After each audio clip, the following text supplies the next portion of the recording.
couple of things that I'm going to do this summer is we have what we called Read Across Prince George's County. And it's a big reading challenge that we're going to have during the summer.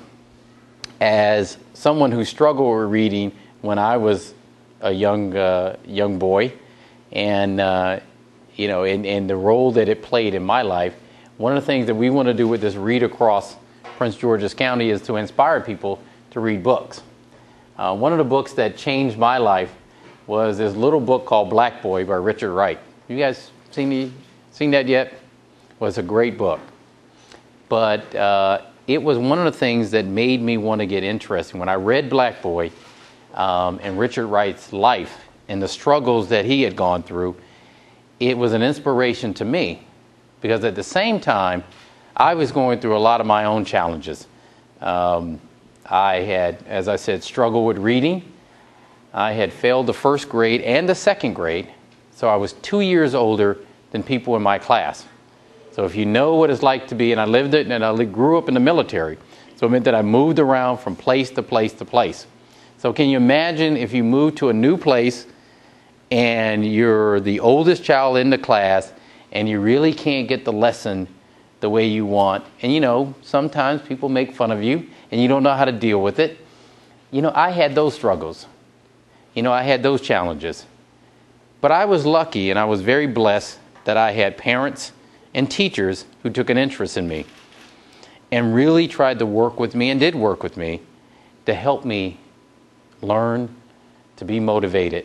And one of the ways they did it was a teacher gave me this book, Miss Katz, had me do a reading assignment where she gave me the choice to read a really, really thick book or to read Black Boy, which was really small. And of course, I chose the small book. Figured I'd get through it in time enough to go play football.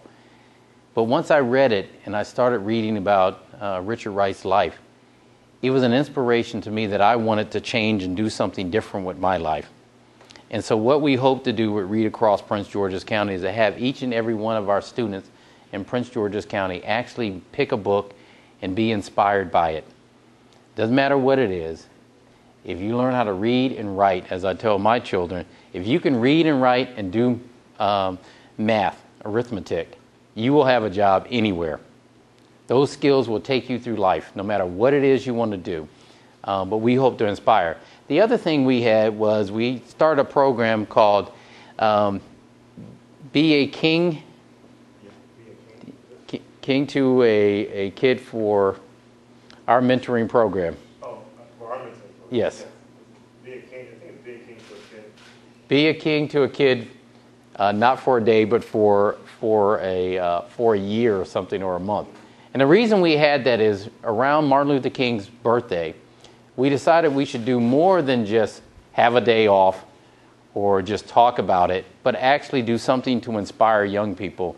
And that is ask our members of our government to be a mentor to our young people and to take on the mentorship. And that's something that we're going to do. The other things real quick before we get into what I hope is some questions and answers is to talk about some people who were mentors to me. I don't know how many of you know about who this school is named after.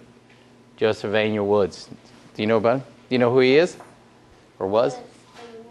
Was a judge, and they named the school after him. Yes, they did. You know why? Anybody know why they named the school after Judge Woods? Yes, sir. He was famous. He was famous for a reason. Yes, sir. This is a guess. Maybe like he did big things around the community. He did indeed do big things around the community. Judge Woods was one of the first African-American judges in Prince George's County. But more importantly to people like me, when I first moved to Prince George's County, when my wife and I moved to this area in '86, I had just graduated from Howard Law School. I was new to this area, and one of the people that would mentor young attorneys and help us out was Judge Woods. Very giving of his time. He was famous by that point. By the time I moved out here, he was very famous. But he was never too high up that he didn't have time for a young, struggling lawyer and would give advice on how to handle cases, how to try cases. And when I made a mistake, he was somebody I could go to. So he was a mentor not only to me, but to a number of young attorneys throughout his life. Another person is a gentleman that I saw for the first time in like 15 years yesterday. We had a swearing-in ceremony in Upper Marlboro, and one of the people being sworn in brought this gentleman by the name of Julian Dugas. And I don't expect you to know his name, but he was very, very, very famous when I was in law school, because he was one of the first attorneys, he was one of the few attorneys that actually argued one of the Brown versus Board of Education cases.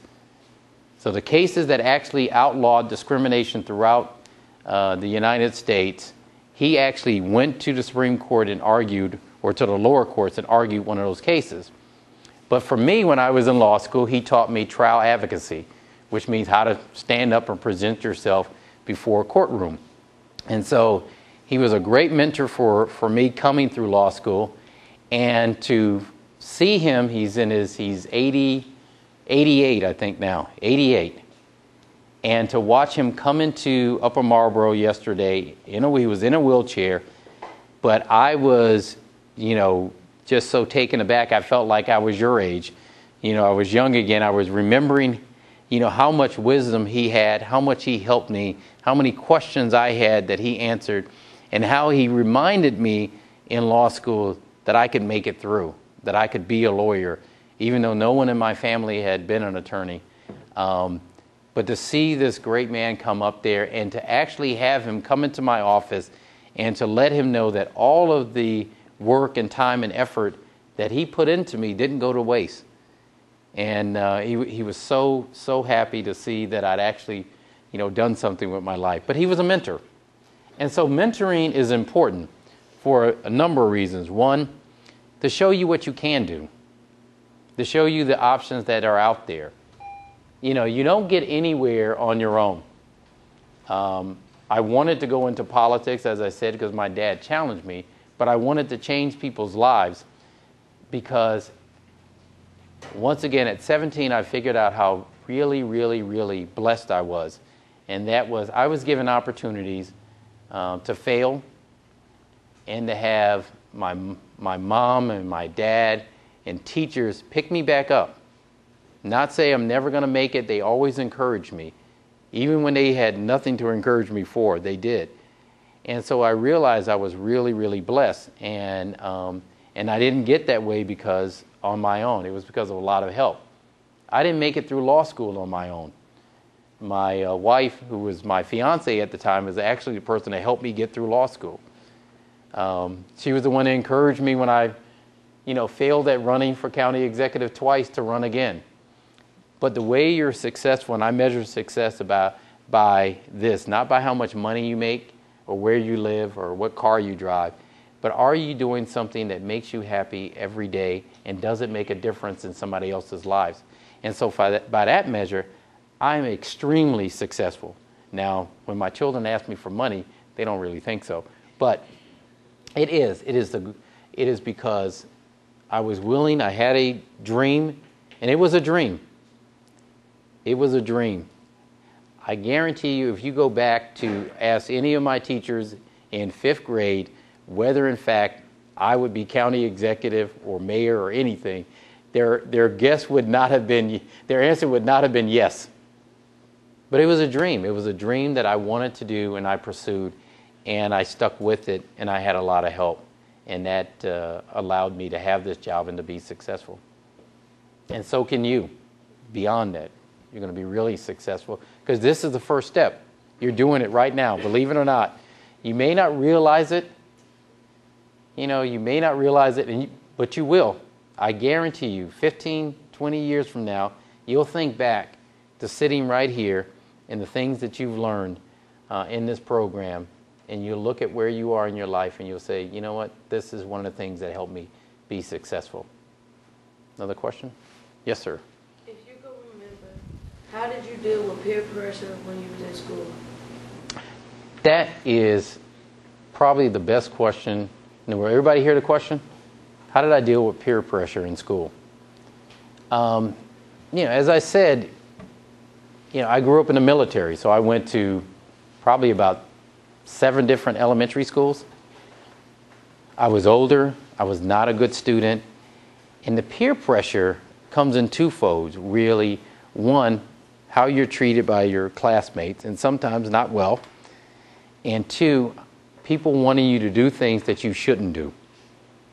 If you feel like an outsider, which most people who move from place to place are, just think about it. When I came back, I lived overseas for a while, for about 4 years. So I wasn't in the States for about 4 years. Moving back to the States in a new area, didn't know anybody. People had already established their friendship and alliances and things of that nature. So the only people usually left for you were the people getting in trouble. And as a really young person, probably in the 5th and 6th grade, I didn't handle it well. I got into a lot of trouble, which meant that my mom and my dad had to get on me. And what they talked to me was about making good choices. Making good choices. I didn't understand it at the time when they said making good choices. When they told me, you can't hang out with this person, or you can't be with this group, I didn't understand it. I thought they were just trying to tell me what to do. But when they insisted that here's why you get in trouble, here's what you're doing, here's who you are with, you need to change your behavior. And it was the impact that I was having that my behavior was having on my parents and my teachers that made me change my behavior. And the way you deal with peer pressure is know yourself, because it's going to happen throughout life. And right now at your age, it is really a lot to say. There are good choices, and you know them, and there are bad choices. And if you're going somewhere, and this is how I got through, is once I decided I was going to be a politician, or if I wanted to stay on the football team, it was good grades, don't get in any fights. That was my mother's rule. I cannot play basketball to this very day because I got into a fight on the basketball court in a game because the coach asked me to come out and put another child in who I didn't think was as good as I was, so I refused to leave. And when the guy came in there, I got into a fight. She grabbed me, took me home, and said, you will never play basketball again because you don't know how to behave. And I never did, which is why I can't play today. I didn't want the same thing to happen in football. There are rules, and there are rules for a reason. And that's making good choices. So when people try to get you to do things that you know are wrong, then you have to have enough confidence in yourself that you're going somewhere to make the right decision. And that's going to be throughout life. I wish I could tell you peer pressure doesn't happen once you get out of high school or out of college. It does. I get peer pressure right now. There are certain things that people who are in government want me to do that I know are not the right things to make Prince George's County better. And I've got to resist that and stay focused. So stay focused. Get a great mentor. So when you have those conflicts, as I said, I was lucky. I married a really smart, good person. And anytime, if I couldn't go to her and say, here's what I plan to do, honey, if I was afraid to ask her that question, I knew I was making the wrong decision. So that's why it's important to have good mentors and good people. One more. 2 more. Let's try back here, and then 3 more. So those 3 hands up are it. Yes, sir.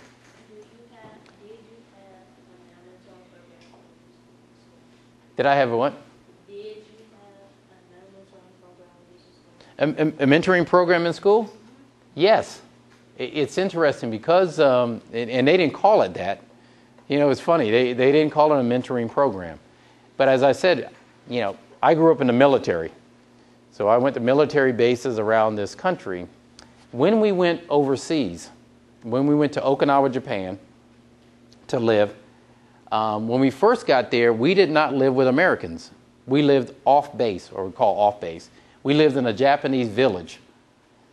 And we were stationed in Okinawa, but my dad was actually stationed in Korea. And so what the military did, and they saw, especially for young males, and especially young African-American males, in a new environment, we didn't speak the language, we didn't know the people, they were afraid we would get into trouble. And so what they did was they assigned a soldier who was about maybe 7 years, 10 years older than us, to be our mentor, to be our, they call it big brother. And what he did was he would come, and I had 2 other brothers, and he would get us and he would talk to us about school. He would take us around the island, take us to movies. We would have discussion groups just like you are. We would actually go to, we wouldn't wear the ties, which are a nice bit of it, but we would go to things like military events together and how to behave. So what they did was, and that program was good for us because it kept us out of trouble. It gave us somebody that we could talk to, and it gave us a group of kids that we could interact with. So it was a terrific program for me. Thank you. I think a question here.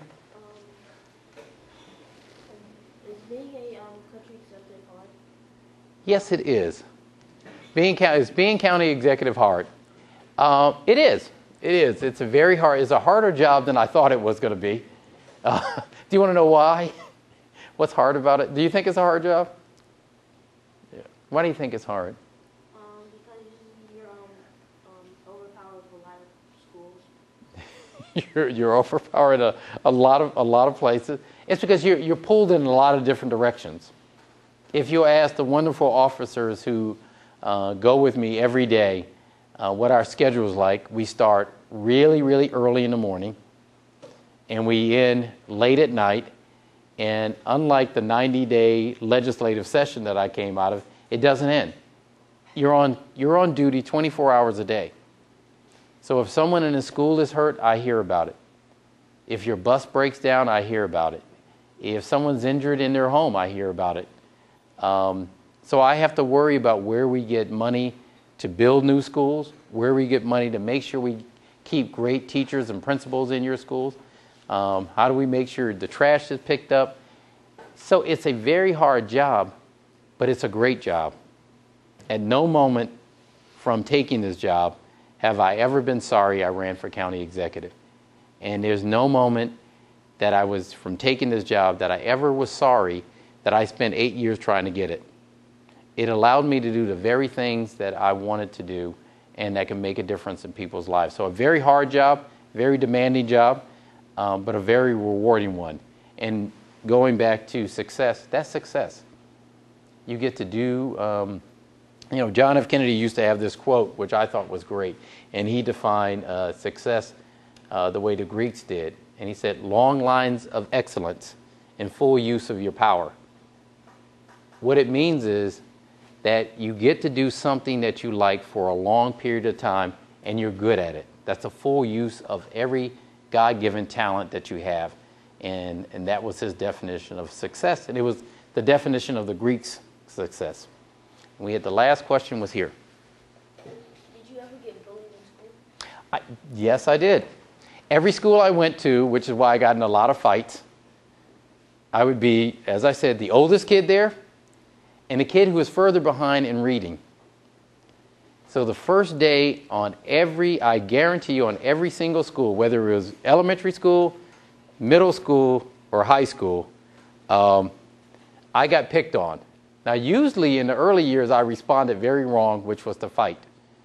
But it occurred to me, my brother, I had an older brother that went to school with me. We were a year apart, 11 months apart, actually. He never, ever got into a single fight from elementary school all the way to high school. Never once. Same family, same number of times moving. Never once did he get in a fight. Now, he did save me a couple of times from being beat up. But it occurred to me, later on, probably when I was about to go into high school, that why does he never get in a fight and I get in one every place we move? And you know the reason? Anybody know the reason why? I think he knows that if you get mad at That's right. You don't like to be teased about your reading level? And you know what? He had issues too, but he got teased just like I did, but he didn't respond the way I did. So, counting to 10, holding his temper. What else? Father was quiet. He was quiet. He very quiet. But we both were new. We both got picked on. Very respectful. He was very respectful.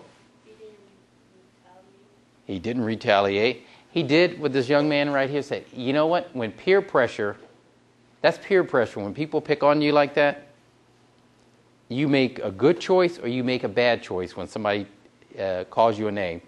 The difference between my older brother and I was he made a good choice. He didn't let the fact that we were new, that people called us names, that people had groups that would come around and start yelling at us. He, one, was very respectful. He understood exactly what he was there to do, whereas I made a bad choice because the peer pressure was to get you to fight. That was a peer pressure. People wanted to see a fight. And so my choices were bad.